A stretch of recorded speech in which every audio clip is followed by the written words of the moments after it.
Hello my dear ones. आज बात करने वाली हूँ आपकी रिलेशनशिप के बारे में। ऐसे कौन-कौन से साइंस आपको इमोशनल लेवल पर, बिहेवियर लेवल पर, आपकी कम्युनिकेशन में, आपके साइकोलॉजिकल लेवल पर आपको मिलेंगे जिससे आपको पता चलेगा कि आपकी रिलेशनशिप को हीलिंग की ज़रूरत है। कुछ तो डिस्टेंस आ ही गया है। आपको पता चल जाएगा इन साइंस के ज़रिए और आप अवेयर हो जाएंगे। अगर आप अपने पार्टनर की वैल्यू करते हैं तो आप टाइम पर राइट एक्शंस लेंगे, अपना थॉट प्रोसेस बदलेंगे, अपने पार्टनर से इमोशनल इंटीमेसी बढ़ाएंगे, जिससे कि बाकी सब चीज़ें अपने आप ही ठीक होती चली जाएंगी, क्योंकि जिससे आप डीपली इमोशनल लेवल पर कंफर्टेबल होते हो, उसके लिए फिर आप सब कुछ बहुत इजी वे में करते हो। तो आप अपने बेस्ट एफर्ट्स डालने के लिए एकदम रेडी रहेंगे और आपका रिश्ता बहुत अच्छा हो जाएगा। तो ये बहुत ही ज़्यादा वैल्यूएबल वीडियो है। रिलेशनशिप हमारे लिए बहुत इम्पोर्टेंट है।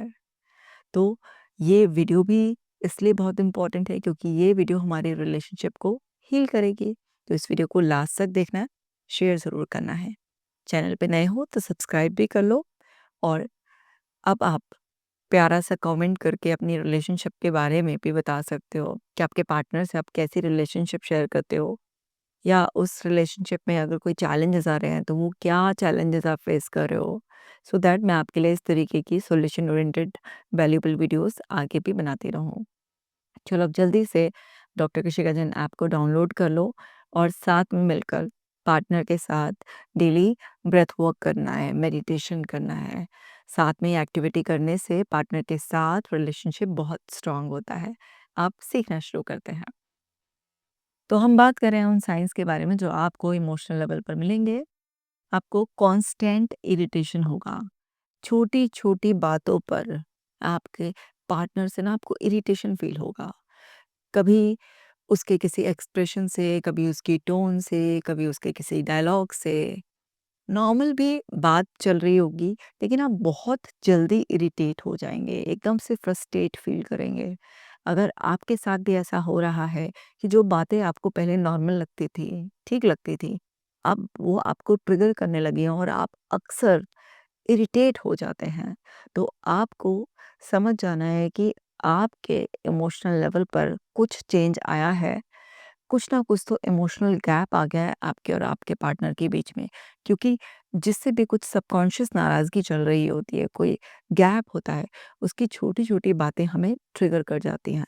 तो अगर अक्सर वो इरिटेशन आपके अंदर महसूस हो रही है, जैसे अगर आप अपनी इरिटेशन से अलग होकर देखें, उस सिचुएशन को, सिनेरियो को रिव्यू करें, तो आपको समझ में आए कि बात इतनी बड़ी नहीं थी जितना आप इरिटेट हो गए थे उस टाइम पर।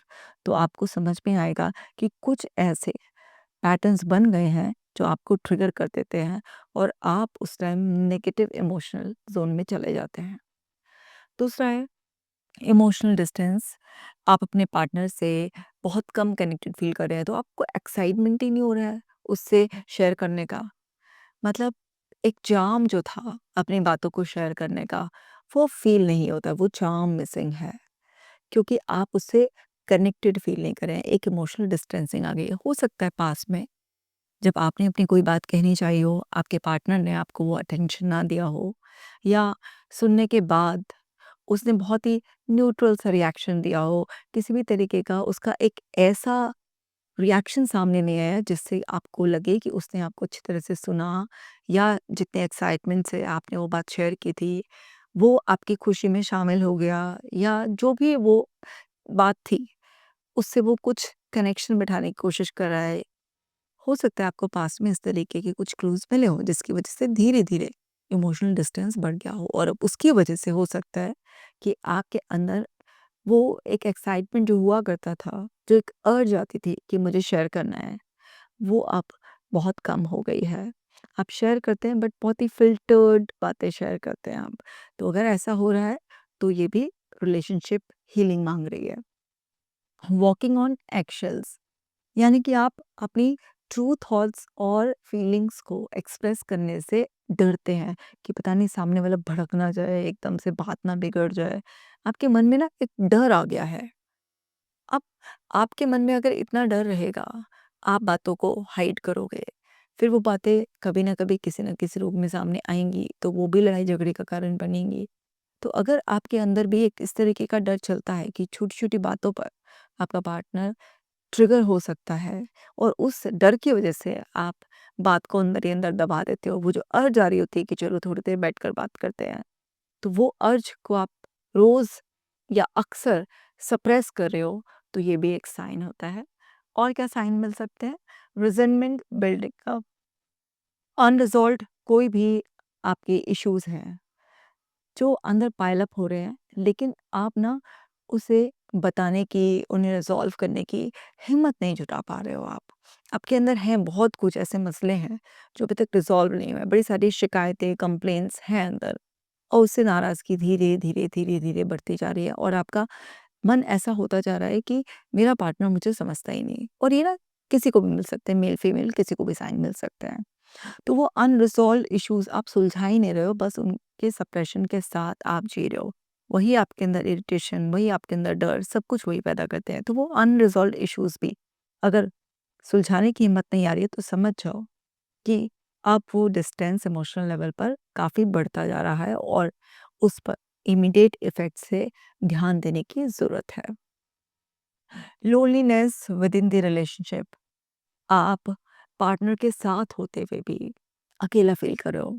आप डिनर पे भी गए हो, घर में भी साथ में हो, कहीं किसी फंक्शन में भी गए हो, लेकिन आप ना एक अजीब-सी चुप्पी है आपके अंदर। अगर आप ऊपर से बोल भी रहे हो तो लेकिन वो अंदर से कनेक्शन फ़ील नहीं हो रहा। ना कि सब कुछ हो रहा है सुपरफिशियली लेकिन अंदर से वो फ़ीलिंग नहीं आ रही है। वो जो एक ऑक्सीटोसिन रिलीज़ होता था अंदर-अंदर, एक अंदर से एक बहुत ही ब्यूटीफुल फ़ीलिंग आती थी, एक थ्रिल सा, एक चार्म सा महसूस होता था, वो सब मिसिंग है। ऐसा लग रहा है कि कर रहे हैं जैसे मशीनी तौर पर सब कुछ हो रहा है। तो वो अकेलापन जब आपके पार्टनर के नज़दीक होने के बावजूद भी आपको महसूस हो, तो समझ जाइए रिलेशनशिप को सीरियसली अटेंशन पे करने की ज़रूरत है। तो ये थे कुछ इमोशनल साइंस, किसी को कुछ भी मिल सकते हैं, ज़रूरी नहीं है सब मिलेंगे सबको। अब कम्युनिकेशन के साइंस क्या होते हैं? पैसिव एग्रेशन, इनडायरेक्टली आप ना अपना गुस्सा जता रहे हो। कभी खाना ना खा के, कभी कोई सामान पटक के, कभी बच्चों को डाँट के, कभी रोकर, किसी भी तरीके से और भी कुछ इस तरह से कि किसी इंसान के लिए कुछ किया नहीं, उसने बोला था, लेकिन पता भी था इम्पोर्टेंट है, लेकिन नहीं किया हमने उसके लिए। मतलब ओपन कम्युनिकेशन नहीं है आपका। बस आप इनडायरेक्टली अपना गुस्सा निकाल रहे हो। अपने पार्टनर को सेक्सुअली डिप्राइव करके, उसको इमोशनली डिप्राइव करके, किसी भी तरीके से आप अपना पैसिवली एग्रेशन निकाल रहे हो क्योंकि आपको पता है कि अगर आप एक्टिवली निकालोगे तो और उसके नेगेटिव कॉन्सिक्वेंसेस आएँगे। तो आप बोल भी नहीं रहे हो, ठीक है? आप उसे कभी साइलेंट ट्रीटमेंट दे रहे हो तो आप अपना पैसिवली अपना गुस्सा दिखा रहे हो उसे किसी भी तरीके से या जो आप उसके लिए करते थे वो सब उसे अब डिप्राइव कर रहे हो, विथड्रॉ कर रहे हो, किसी भी वे में आप दिखा रहे हो। पर आप ओपन कम्युनिकेशन नहीं कर रहे हो, सुलझा नहीं रहे हो बात को। तो ये भी एक साइन है कि आप ध्यान दो। साइलेंस रिप्लेसिंग डायलॉग्स, आप बात नहीं कर रहे हो, बिल्कुल चुप हो। आप गाड़ी में कहीं जा रहे हो, आधा घंटे का भी अगर ड्राइव है, तो आपके बीच में बात ही नहीं हो रही है। आप अपने फ़ोन में या तो बिज़ी हो या चुपचाप आँख बंद कर कर इस तरीके से आप लेट गए हो कि जैसे कि कुछ है ही नहीं बात करने के लिए या आपको रेस्ट की बहुत ज़रूरत है। अब ये इस तरीके का बिहेवियर यूजुअली फीमेल्स की तरफ से आता है क्योंकि मोस्टली मेल्स ड्राइव कर रहे होते हैं इस तरीके की सिचुएशन में। बट मेल्स के लिए भी बहुत सारे इस तरीके की बात है जहाँ पर वो इस तरह से प्रिटेंड करते हैं कि वो नाराज़ नहीं है लेकिन वो साइलेंस को प्रेफ़र कर रहे हैं। तो अलग-अलग वे में किसी भी तरीके से आप ना पार्टनर के साथ डायलॉग नहीं, चुप्पी प्रेफ़र कर रहे हो। खाना भी खा रहे हैं तो भी बिल्कुल चुप। मतलब ये नॉर्मल प्रैक्टिसेज़ में भी होता है कि कहते हैं कि खाना खाते वक़्त आप ज़्यादा बात मत करो। लेकिन जब बिल्कुल ही बातचीत नहीं हो रही है, तो ये सारा साइन क्या होता है क्योंकि नॉर्मली कपल्स के बीच में अगर वो साथ में खा रहे हैं, कहीं जा रहे हैं, कुछ है, बातें होती हैं। ज़रूरी नहीं हर वक़्त डीप बहुत इंटीमेसी की बातें हों, बट नॉर्मली बातें होती हैं अच्छी तरीके से। वो सब भी ख़त्म हो गया है। बस ज़्यादातर आप लोग एक-दूसरे के साथ गुमसुम चुप-चुप से रहते हो। तो ये क्या है? ये कम्युनिकेशन गैप आपके रिश्ते को और ख़राब करता चला जाएगा। सुपरफिशियल कन्वर्सेशन, रूटीन्स के बारे में, बिल्स के बारे में, बच्चों की रिस्पॉन्सिबिलिटीज़ के बारे में, इस तरीके की जो रूटीन की बात होती है बस वो कर रहे हैं। ऊपर-ऊपर से कि हाँ, हम टॉकिंग टर्म्स में हैं। अंदर की डीप कुछ बातें नहीं हो रही, पर्सनल बातें नहीं हो रही हैं, तो ये भी एक साइन है। अवॉइडेंस ऑफ डिस्कशन, कोई भी अनकंफर्टेबल टॉपिक हैं जो डीपली डिग किए जाने चाहिए, उन सब पर बिल्कुल भी ध्यान नहीं है। और पता है कि वो होना चाहिए लेकिन नहीं, उस पर बातें नहीं कर रहे हैं। तो ये सब भी क्या है कि बात करते हुए भी आपके बीच में एक बहुत दूरी आ गई है जिसकी वज़ह से आप ये अवॉइड कर रहे हैं। फ्रीक्वेंट मिसअंडरस्टैंडिंग्स, छोटी-सी बात करते हैं, कन्फ्यूजन हो जाता है, आर्ग्यूमेंट हो जाता है, लड़ जाता है और फिर ऐसा होता है कि बस बात करना ही बेकार है, बात ही मत करो, इस तरीके का कुछ हो जाता है। तो ये सारे कम्युनिकेशन में साइंस मिलते हैं। आपको किसी भी लेवल पर कोई भी साइन मिल सकता है। ज़रूरी नहीं है कि मैं 20 साइन कवर करूँगी तो आपको सारे के सारे मिल जाएँगे, कोई भी मिल सकता है। तो इसलिए बहुत ध्यान से समझिए। बिहेवियरल लेवल पर आपको साइंस मिलेंगे, लेस क्वालिटी टाइम, फ़ोन पर, काम में, फ्रेंड्स वगैरह के साथ ज़्यादा टाइम स्पेंड हो रहा है, लेकिन अपने पार्टनर के साथ बहुत कम टाइम स्पेंड कर रहे हैं। तो इंसान मुँह से बोलकर नहीं बोल रहा है कि यार तुमसे बात करना बेकार है, जब देखो हमारे यहाँ तो आर्ग्यूमेंट हो जाता है, मुझे तुमसे बात नहीं करनी। लेकिन वो बिहेवियर में इस तरीके से शो कर रहा है, ज़बान से उसने कुछ नहीं कहा। अभी भी ऐसा लग रहा है कि वो इन है इस रिलेशनशिप में, लेकिन उसका बिहेवियर बता रहा है। अगर कुछ ऐसा हो कि आपको टाइम नहीं मिल रहा है, आपको रिप्लेस कर दिया है फ़ोन ने, वर्क ने, फ्रेंड्स ने, तो समझ जाइए रिलेशनशिप को सीरियस अटेंशन की ज़रूरत है। फिज़िकल इंटीमेसी फेड हो रही है, जो अफेक्शन, हग्स, किसेस थे, जो आपका सेक्सुअल इंटीमेसी होती थी, उस सब में ना डिक्लाइन आ गया है। मतलब अब ये सब चीज़ें धीरे-धीरे, धीरे-धीरे कम होती जा रही हैं। तो ये साइन है कि कुछ तो गैप आ गया है। प्रायोरिटाइज़िंग अदर्स, फ्रेंड्स या फैमिली के और लोग या किसी और को जो है ना ज़्यादा प्रायोरिटी दी जा रही है। कई बार फीमेल्स बच्चों को फिर या और कामों को प्रायोरिटी देती हैं। फ्रेंड्स को, किटी पार्टीज़ वगैरह को, ऐसी मेल्स भी हैं अपने फ्रेंड्स के साथ प्लान बना लिया है या ओवरवर्क करने लगे हैं। मतलब प्रायोरिटी चेंज हो गई है। कीपिंग सीक्रेट्स, छोटी या बड़ी कोई भी बातें हैं, उन्हें ना छुपा रहे हैं। जो पहले ओपनली बता देते थे, लेकिन अब ना बहुत सारी चीज़ें सीक्रेट रखने लगे हैं। वो बोल नहीं रहे हैं कि तुम्हें बताना बेकार है, लेकिन उनके बिहेवियर में है। चाहे वो अपने फ़ोन को हाइड कर रहे हैं या और बहुत सारी चीज़ें उन्होंने कुछ लाई है, प्लानिंग कर रहे हैं, आपसे कुछ बता नहीं रहे हैं अपने गोल्स के बारे में, आगे नेक्स्ट स्टेप्स, उनको कोई दिक्कत है, कुछ भी, किसी भी लेवल पर कुछ भी हाइड कर रहे हैं। इवन कुछ पॉजिटिव हुआ है, कोई अचीवमेंट भी हुआ है, उसे शेयर नहीं कर रहे हैं, सब हाइड करने लगे हैं, अपने-अपने आप में रहने लग गए हैं। नेग्लेक्टिंग एफर्ट्स, कोई प्लान नहीं बना रहे हैं, कोई सरप्राइज़ नहीं दे रहे हैं, किसी तरीके का कोई जेस्चर, किसी भी तरीके का कुछ भी ऐसा जो पहले किया करते थे एफर्ट, वो सबको अब नेग्लेक्ट करने लगे हैं। जैसे अंदर ही अंदर ऐसा चल रहा हो कि कुछ भी करना, एफर्ट डालना बेकार है। तो वो सब चीज़ें जो आपका पार्टनर पहले किया करता था या आप उसके लिए करते थे और अब नहीं कर रहे हैं, आपके बिहेवियर से वो बिल्कुल ही गायब हो गई हैं, तो समझ जाइए कि आपको सीरियसली इस रिलेशनशिप पर ध्यान देना है। साइकोलॉजिकल लेवल पर क्या साइंस होते हैं? Overthinking partners action, constantly analyse कर रहे हैं उसका क्या मतलब था, क्या वो यही कहना चाह रहा था, क्या मैसेज देना चाह रहा था, उसने फिर से मुझे क्रिटिसाइज कर गलत ठहरा दिया, छोटी छोटी बातों को रियूमिनेट कर रहे हैं। तो ये सीरियसली आपको ध्यान देना है।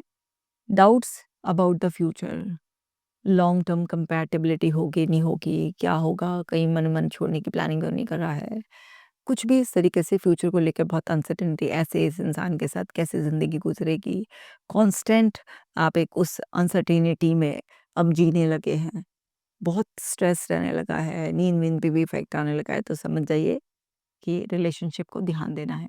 कंपैरिजन विद अदर्स, ऐसा मन करने लगा है कि काश मेरी रिलेशनशिप ना ऐसी होती जैसे मेरी फ्रेंड का हस्बैंड है, या मेल्स को भी लग रहा है कि काश हम कपल ऐसे होते, उसके दिमाग में भी कोई आइडियल इमेज चल रही है, मतलब दूसरे लोगों से कंपैरिजन। तो वो सब भी साइन है कि अब आपको एक दूसरे के साथ बैठने की ज़रूरत है। Unmet needs, emotional, physical, mental, किसी भी लेवल पर नीड्स पूरी नहीं हो रही हैं, और रिपीटेडली इग्नोर्ड फ़ील किया जा रहा है या इग्नोर करने की प्लानिंग चल रही है। या तो आप फ़ील कर रहे हैं, आप दूसरे को कर रहे हैं, तो वो अंदर ही अंदर आप सबकॉन्शियसली वही चीज़ें प्रोसेस करते रहते हैं। डिक्लाइन इन ट्रस्ट, इंटेंशंस पर, ऑनेस्टी पर, लॉयल्टी पर अब आपको डाउट होने लग गया है। आप खुद ही अपने मन में इस तरीके के असम्पशन्स बना रहे हैं कि शायद अब मेरे में चार्म लूज़ हो गया है, मेरे पार्टनर की ज़िंदगी में कोई और आ गया है, इसीलिए अब मेरी कदर नहीं रही है। मतलब आप कम्युनिकेशन नहीं कर रहे हैं, उसे ओपनली बैठकर सुलझा नहीं रहे हैं, सब आपके दिमाग में खिचड़ी चल रही है, अंदर-अंदर। तो ये क्या होते हैं, साइकोलॉजिकल लेवल के साइंस होते हैं। तो मैंने आपको बताया कैसे इमोशनल लेवल पर कम्युनिकेशन में आपके आपके बिहेवियर लेवल पर, साइकोलॉजिकल लेवल पर कोई भी साइन अगर इनमें से मिलता है, ये मैंने काफ़ी सारे साइंस कवर कर लिए, इसके अलावा भी हो सकते हैं। तो काफ़ी सारे मैंने कवर कर लिए हैं, इनमें से कोई भी आपको मिलते हैं। ज़रूरी नहीं है कि सारे ही मिल जाएँ, कोई भी मिले 1, 2, 4 जितने भी मिल जाएँ आप ध्यान दीजिए क्योंकि शुरुआत में जिस चीज़ पर जितना जल्दी ध्यान दिया जाता है, उसे उतनी ही अच्छी तरीके से और जल्दी सँभाला जा सकता है। एक बार जब कंडीशन बिगड़ जाती है, रिलेशनशिप में बहुत गैप आ जाता है, तो उसे दोबारा से गैप को फ़िल करने में, हील करने में बहुत एफ़र्ट्स लगते हैं और कई बार ना एक पार्टनर ऐसा हो जाता है कि नहीं अब तो मुझे एफर्ट्स ही नहीं डालने हैं, मुझे तो करना ही नहीं है। फिर एक अगर रेडी भी होगा तो एक के रेडी होने से बात नहीं बनेगी क्योंकि रिलेशनशिप दोनों के एफर्ट्स की वजह से ठीक होगी। तो आप दूरियाँ इतनी ना बढ़ाइए कि फिर नज़दीकियाँ होने में आपके पसीने छूट जाएँ और आपके कितने भी एफर्ट्स के बावजूद भी ऐसा लगे कि सारे के सारे एफर्ट्स बेकार हो गए, अब कुछ नहीं हो सकता। तो किसी इंसान को यूं ही चले जाने देने या खोने से पहले आप एक बार याद कर लीजिएगा कि आप उस पर्सन के करीब क्यों आए थे, कुछ तो उसमें ऐसी सिमिलैरिटी देखी होगी ना। 100% तो सेम कोई नहीं होता लेकिन काफ़ी कुछ सिमिलर या जो आपकी चाहते थी वो पूरी हो रही होंगी ना, तो वो इंसान अच्छा ही है।